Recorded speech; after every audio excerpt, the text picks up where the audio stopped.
ভারত দখল করব, দিল্লি দখল করব, সেভেন সিস্টার দখল করব, এই কথাগুলো কয়েকদিন আগে পর্যন্ত বাংলাদেশের মৌলবাদীরা বলছিল। আর এখন সেই সমস্ত মৌলবাদীদের আর কোনো চিহ্ন আপনি খুঁজে পাবেন না। রীতিমতো লুঙ্গি টুঙ্গি গুটিয়ে গর্তে ঢুকে গিয়েছে, তাদেরকে আর প্রকাশ্যে দেখতে পাবেন না।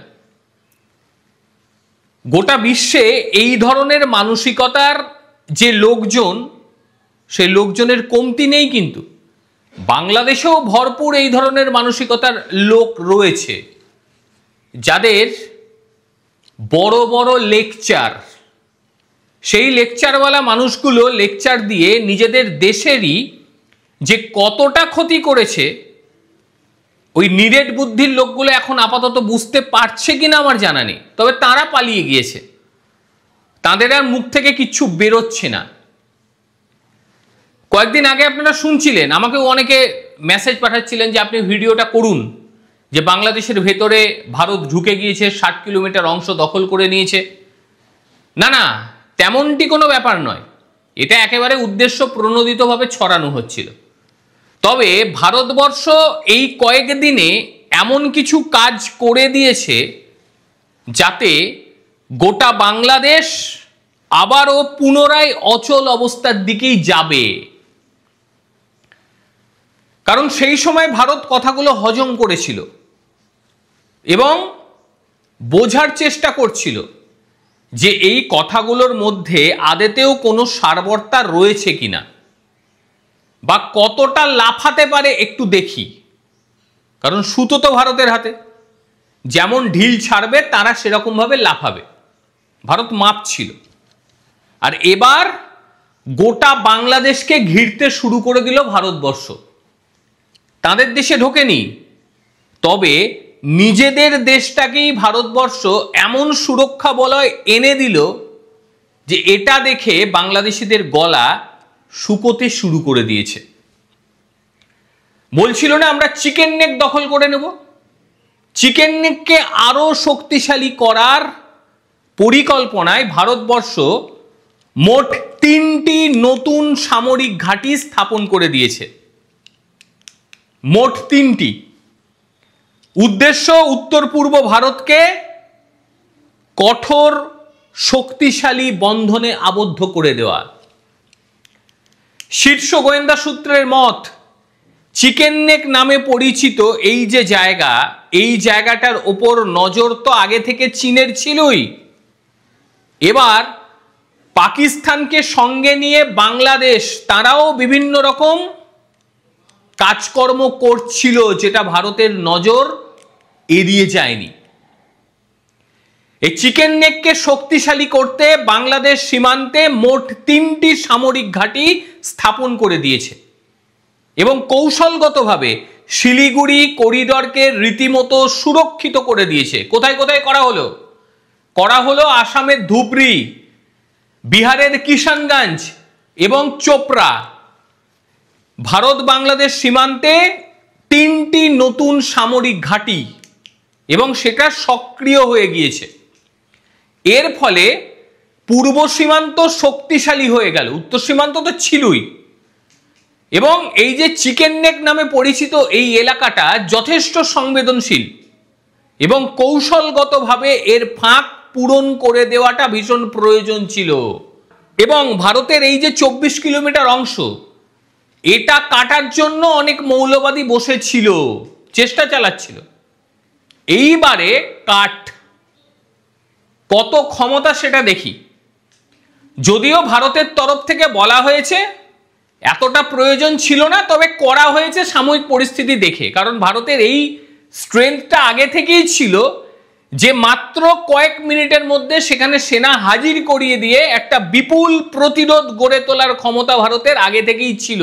কারণ শিলিগুড়ি করিডর অত্যন্ত গুরুত্বপূর্ণ ভারতের কাছে। কিন্তু যেভাবে সাম্প্রদায়িক উস্কানি আসছিল, যেভাবে বাংলাদেশি মৌলবাদীরা লাফালাফি শুরু করেছিল, যেভাবে তাদের গণমাধ্যমে বিভিন্ন লাফালাফি দেখতে পাওয়া যাচ্ছিল, তাতে ভারত ঝুঁকি নিতে চায়নি এবং সেই কারণেই দ্রুততার সঙ্গে এই 3টি নতুন জায়গায় সেনা মোতায়েন করে দেয়া হলো। যাতে শিলিগুড়ি করিডরকে আরো ভালো করে দেওয়া যায়। এখন একেবারে নিশ্ছিদ্র নিরাপত্তা। নেপাল, ভুটান, বাংলাদেশ, চীনের সাথে এই যে 24 কিলোমিটার প্রশস্ত সীমান্ত, এই জায়গার ওপরে নজর ছিল অনেক দেশের, এবং নজরে তারা রেখেছিল সেভেন সিস্টার সহ আসামকে, এবং ভাবছিল কেটে দিলেই সব শেষ। কিন্তু এই মূর্খগুলো এটাই জানে না যে গোটা বাংলাদেশ জুড়ে যে ইস্টার্ন কমান্ড রয়েছে, গোটা বাংলাদেশের সীমান্ত জুড়ে, তার সঙ্গে একদম উত্তর পূর্ব ভারতে যে ইস্টার্ন কমান্ড, এই ইস্টার্ন কমান্ডের ক্ষমতা সম্পর্কে তারা একেবারেই অবগতই নয় যে ইস্টার্ন কমান্ড কি করতে পারে। কলকাতার ফোর্ট উইলিয়াম থেকে সেটা দেখভাল হয়, সেটা নিয়েও জানাবো। তার আগে কয়েকটা জিনিস একটু উল্লেখ করি। সেখানকার এই যে মোহাম্মদ ইউনুস, মানে তাকে তো বলতে ইচ্ছা করে জঙ্গি ইউনুস, পাকিস্তানের সঙ্গে মিলে রীতিমতো একটা পরিকল্পনা করার চেষ্টা করেছিল। কেন পরিকল্পনা? পরিকল্পনার মূল কারণ হলো সে তার দেশে আরো কিছুদিন থাকতে চায়। সে বাধ্য হয়েছে নির্বাচনের দিনক্ষণ ঘোষণা করতে, বাধ্য হয়েছে, কারণ সে দেশের সাধারণ জনগণ যারা মৌলবাদী নয়, তারা চাইছে দেশে একটা স্থিতিশীল সরকার আসুক। সেই কারণে মোহাম্মদ ইউনুস বাধ্য হয়ে দিনক্ষণ ঘোষণা করেছে, ইচ্ছে করে করেনি। এবং সেই দিনক্ষণ ঘোষণা করার পর সে এখন ভাবছে এমন কোনো কাণ্ড ঘটাতে যাতে দেশের মধ্যে জরুরি অবস্থা চলে আসুক, এবং সেই জরুরি অবস্থায় আরো কিছুদিন একটু মজা করে খাওয়া যাবে। এটাই হচ্ছে তার উদ্দেশ্য, এবং সেই উদ্দেশ্যের জন্যই সেখানকার মৌলবাদীদের দিয়ে বিভিন্ন রকম কথাবার্তা বলানো হচ্ছে, যাতে গোটা দেশে আবারও একটা অস্থির পরিস্থিতি তৈরি হয়ে যায়। ভারতবর্ষ কোনোদিন বাংলাদেশকে দখল করতে যায়নি, যাবেও না। অথচ ভারত যদি একবার চিন্তা করে, মানে ইস্টার্ন কমান্ড যদি একবার চিন্তা করে যে একটু মার্চ করিয়ে দেবে, দেখবেন ইউনুস সেখানে নেই, লুঙ্গি নিয়ে চম্পট দিয়ে দিয়েছে। যদি একবার চিন্তা করে।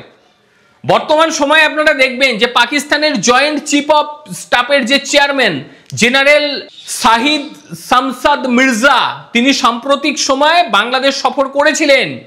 সেই সময় তার হাতে একটা ম্যাপ ধরিয়ে দেওয়া হয় বাংলাদেশের পক্ষ থেকে, মানে মোহাম্মদ ইউনুস।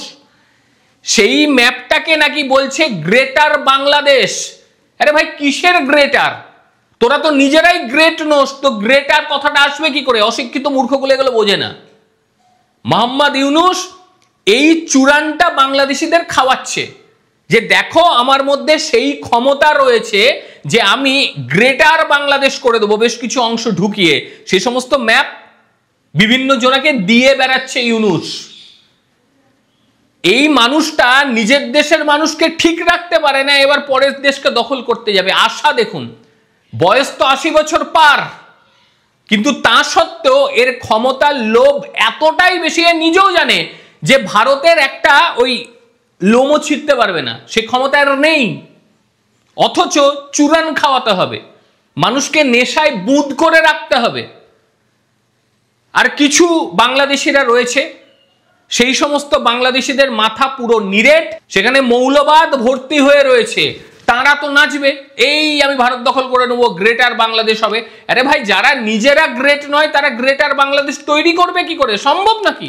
আর মোহাম্মদ ইউনুস এই নেশাটাকেই বাংলাদেশিদের খাওয়াতে চাইছে। যত খাবে তত বাংলাদেশে অস্থির অবস্থা থাকবে, আর তত বাংলাদেশিদের ভয় দেখিয়ে তিনি সেখানে শাসনভার চালাবে। একটা জিনিস বাংলাদেশিরা বুঝতে পারছে না, যে বাংলাদেশকে তৈরি করে দিয়েছে ভারতবর্ষ। যদি 71 সালে ভারতবর্ষ মনে করতো বাংলাদেশ তৈরি করব না, সেটা আমরা নিজেদের দখলে নেব, কে কি করত? কারো কিছু করার ক্ষমতা ছিল নাকি? কেউ কিছু করতে পারতো? ভারত যদি বলতো ভাই হাট, এটা আমাদের জায়গা, বলতেই পারতো। বলেছে কি? বলেনি, তারা দিয়ে দিয়েছে। কারণ ভারতের মধ্যে এই ধরনের কোনো কিছু নেই যে পরের দেশকে দখল করতে যাব। ভাই, সাহায্য চেয়েছিল, সাহায্য দিয়ে তাদের স্বাধীন করিয়ে দিয়েছি। কিন্তু এই বেঈমান নিকৃষ্ট দেশটা ভারতকে এখন মনে করে তাদের শত্রু। আর এটা ইউনুস ততদিন চালাবে যতদিন সে চাইবে তার জায়গাটা যেন মজবুত থাকুক। আবারও সেই অস্থির পরিস্থিতি তৈরির চেষ্টা করছে।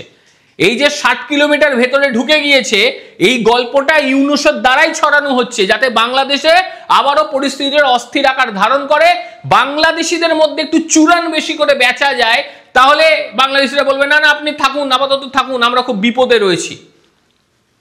ভারত যদি ইচ্ছে করে না, নিমেষে বাংলাদেশটাকে দখল করে নেবে, নিমেষে, সময় লাগবে না।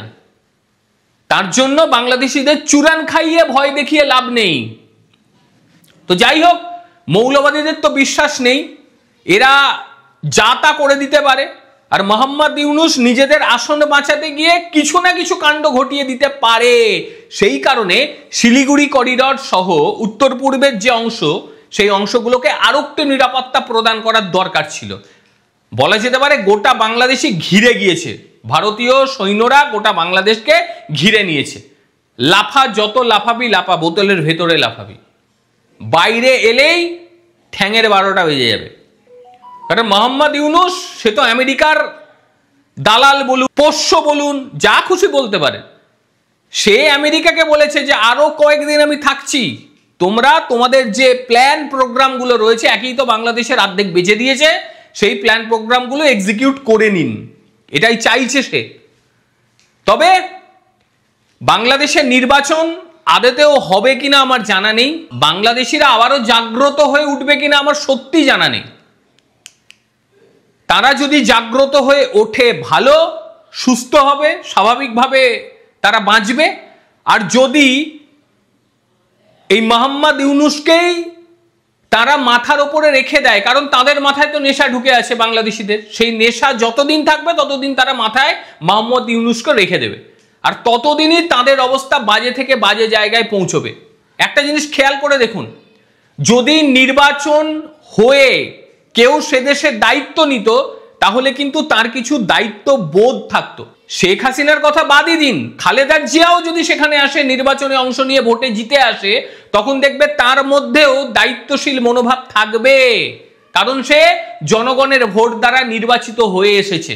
কিন্তু ইউনূসের কোনো দায় নেই, কারণ সে তো সিলেক্টেড, সে তো আকাশ থেকে এসে টপাস করে পড়ে গিয়েছে, তার কি দায়ভার থাকতে পারে? দেশ গেল, দেশ এলো, কিচ্ছু যায় আসে না। পারলে সে আরো 5 বছর এই চেয়ারেই থাকবে, মানে এখান থেকেই তার জীবন শেষ করবে, এটাই সে ভেবে রেখেছে। অর্থাৎ বাংলাদেশিরা যদি ভাবে যে খুব সুস্থভাবে নির্বাচন হবে, এই ভাবনাটা তাদের ভুল। তাদের নির্বাচনের আগে বাংলাদেশে এমন পরিস্থিতি তৈরি করা হবে যাতে আবারও অচল অবস্থা তৈরি হয়, এবং এই অচল অবস্থা তৈরি করতে আপনাদের আবারও বোঝানো হবে ভারত আপনাদের শত্রু, এটা বোঝানো হবে। কিন্তু বাংলাদেশিদের আমি একটা কথা বলছি, 71 সালের কথাটা মনে রাখুন, তখন ভারতবর্ষ আপনাদের দখল করে নিতে পারত, করেনি, এখনো করবে না। ভারত কোনো দেশকে আজ পর্যন্ত দখল করেনি, দখল করার ইচ্ছে পর্যন্ত নেই। তবে হ্যাঁ, ওই 7 সিস্টারকে কাঁচি দিয়ে কাটতে এলে কাঁচি সমের হাতটা কিন্তু পকেটে চলে আসবে আমাদের, খুব সাবধান। কাজেই বাড়াবাড়ি কি হবে না হবে সেটা জানা নেই, বাংলাদেশ পুরো ঘিরে গিয়েছে পানাগড়, তারপরই চলে যাচ্ছে উত্তর পূর্ব ভারত এবং আমাদের কলকাতার ফোর্ট উইলিয়াম। বুঝতে পারলেন তো? এই যে পুরো চক্রটা, এই চক্রটা ভেদ করা অত সহজ নয়। ইস্টার্ন কমান্ড, যার নাম শুনলে এখনো পর্যন্ত অনেকে কাঁপে, আর সেখানে যদি আপনি ছুঁচ ফোটানোর চেষ্টা করেন, ওটা ছুঁচ হবে না, বড় কিছু হয়ে একদম পেছন থেকে মাথা পুড়ে দেবে। কাজেই খুব সাবধান। তবে একটা কথা, ভারতবর্ষ বাংলাদেশের অংশ দখল করেনি, করারও ইচ্ছে নেই। তবে পেছনে লাগলে পরে, চিকেন নেক কাটতে এলে পরে কি হবে সেটা বলা কিন্তু খুব মুশকিল। কিরকম লাগলো আজকের প্রতিবেদন অবশ্যই জানাবেন। আর তারই সঙ্গে বাংলাদেশের সঙ্গে এই মুহূর্তে ঠিক কি করা উচিত, সবে তো ঘিরে রেখেছে বাংলাদেশকে, একবার একটু মার্চ করিয়ে দেওয়া দরকার নাকি, কি মনে হয় আপনাদের? অবশ্যই জানাবেন। প্রত্যেকে ভালো থাকবেন, সুস্থ থাকবেন। আবারও দেখা হবে অন্য কোনো দিন অন্য কোনো ভিডিওতে। ততক্ষণের জন্য নমস্কার, ভালো থাকবেন।